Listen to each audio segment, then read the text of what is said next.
মানব জীবন রক্ষার ক্ষেত্রে যেমন একটি বৃক্ষের প্রয়োজন, ঠিক তেমনই তাদের শরীরে জীবন রক্ষার জন্য প্রয়োজন রক্ত।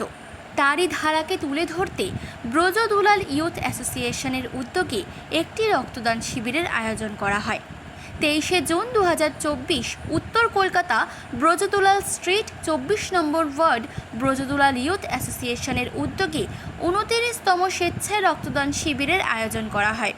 সেখানে 100 জন রক্তদাতা রক্তদান করেন। ব্রজদুলাল ইয়ুথ অ্যাসোসিয়েশনের সেক্রেটারি তপন সি, 24 নম্বর ওয়ার্ডের কাউন্সিলর ইলোরা সাহা, এই ওয়ার্ডের প্রাক্তন পৌর প্রতিনিধি মৃণাল সাহা, পশ্চিমবঙ্গের নারী ও শিশু কল্যাণ দপ্তরের মন্ত্রী শশী পাজা, 25 নম্বর ওয়ার্ডের পৌর প্রতিনিধি রাজেশ সিনহা, সিটি কেবলের কর্ণধার তিনকড়ি দত্ত, ডক্টর অশেষ, ডক্টর মিতুল লাহা, ডক্টর স্বরূপ ঘোষাল এবং অনেক বিশিষ্ট অতিথিবর্গ সেখানে উপস্থিত ছিলেন।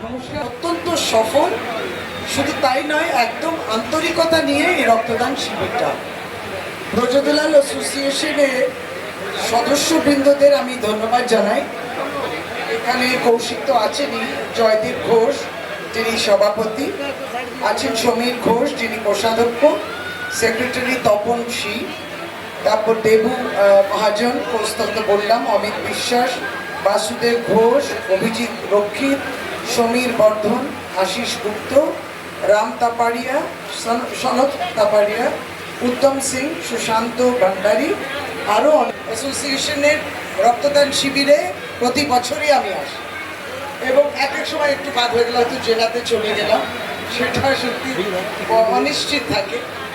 এখানে উপস্থিত আমার সঙ্গে মঞ্চে এক্ষুনি ডিআশিস বলছিলেন, মেডিকেল ব্যাংকের কর্ণধার এবং রক্তদান শিবির, শ্রী ডিআশিসের মূল্যবান বক্তব্য খুবই প্রয়োজন হয়। ডক্টর লাহা এসছেন, ডক্টর নিখিল লাহা এখানে আছেন, অসিতদা আমার সঙ্গে রয়েছেন, শ্রী অসিত পালুই, সুরেন শঙ্কর আমার সঙ্গে রয়েছেন উপস্থিত।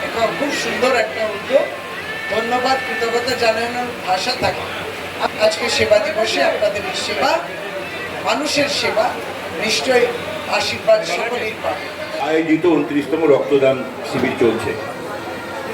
মঞ্চে উপস্থিত রয়েছেন আমাদের এই অঞ্চলের যারা সমাজসেবামূলক কাজ করেন, টিচার, প্রফেসর, রাজনৈতিক ব্যক্তিত্ব, প্রত্যেকে উপস্থিত ছিলেন। একটু আগে আমাদের এই মঞ্চ থেকে তার সুচিন্তিত বক্তব্য রেখে গেছেন মাননীয় মন্ত্রী শশী পাজা মহাশয়া এবং রক্তদান আন্দোলনের প্রতীক, যার সঙ্গে দীর্ঘ 42 বছর ধরে রক্তদান শিবিরে কাজ করে চলেছি, মাননীয় ডিআশিস, যিনি রক্তদান সম্পর্কে তার যে অভিজ্ঞতা এবং শুভেচ্ছা জানাচ্ছি। মঞ্চে যারা রয়েছেন, ডাক্তারবাবু রয়েছেন, প্রত্যেককে আন্তরিকভাবে। সব মানুষ করতে পারে না, আপনি চাইলেই কিন্তু রক্ত দিতে পারবেন না। এখানে ডাক্তারবাবু আছে, ব্লাড ব্যাংকের টেকনিশিয়ানরা রয়েছেন, তারা আপনাকে কয়েকটা কোশ্চেন করবে। সেই আগে 60 বছর ছিল, এখন 65 করা হয়েছে। এই দুটো জিনিস দেখবে, আপনার প্রেশার চেক করবে, প্রেশার যদি সঠিক থাকে বলবে আপনি শুয়ে পড়ুন, ব্লাডটা দিয়ে দিন।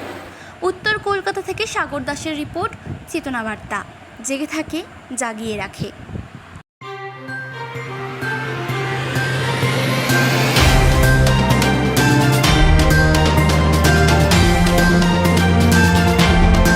চেতনা বার্তা, জেগে থাকে, জাগিয়ে রাখে।